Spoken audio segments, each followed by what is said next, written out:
Next question is from Fox Hat Brewery. That's Fox Hat, right? Yeah. Great information on all your videos. Thank you.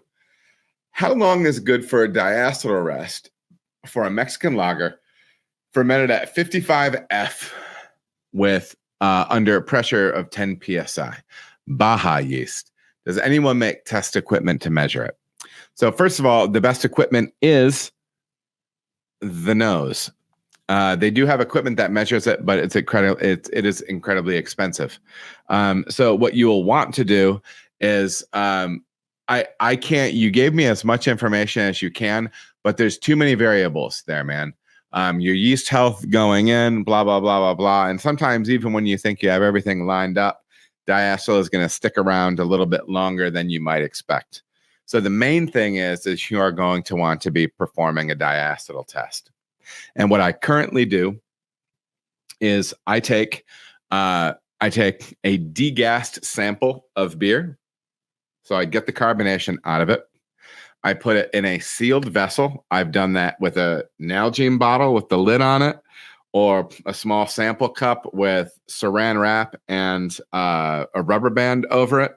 And then I heat that. I'm currently using 85 degree C water or 185 degree Fahrenheit Freedom Units water. And I let that sit in there, that small volume of beer, in that water bath for 15 minutes. Heating that sample will help to volatilize any of that butter flavor aroma that you're going to pull. And then you do full sensory on it. Smell, taste, and then also look for slickness on the palate. That's going to be your best tool.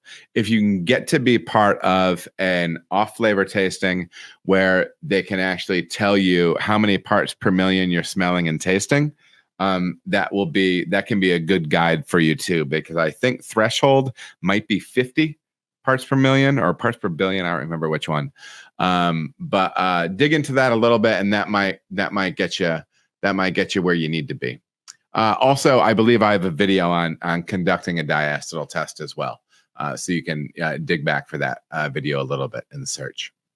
Next question comes from Frofin on YouTube. Great videos. One question. Would this water be considered de-aerated and be used as such in reference to the sterile loop video? No.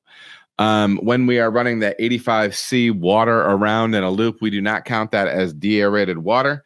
When we want to make de-aerated water in the brewery, we will take water from the hot liquor tank into the kettle, boil it, run it through the heat exchanger into a purged vessel, carbonate it. That would be DA water. Okay. You actually want the boil on it. I don't know if it's completely necessary, but from a sterilization standpoint, and to get some extra assurance that you are having something that is de-aerated. I also know that you can run CO2 through that, what is traditionally an air stone or an oxygen stone on the exit point of your heat exchanger. That can be another thing, so you can get some carb on that baby on your way to the tank. That's my take. Frofin.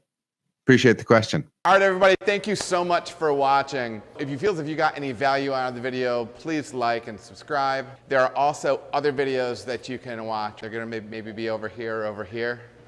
Appreciate you watching.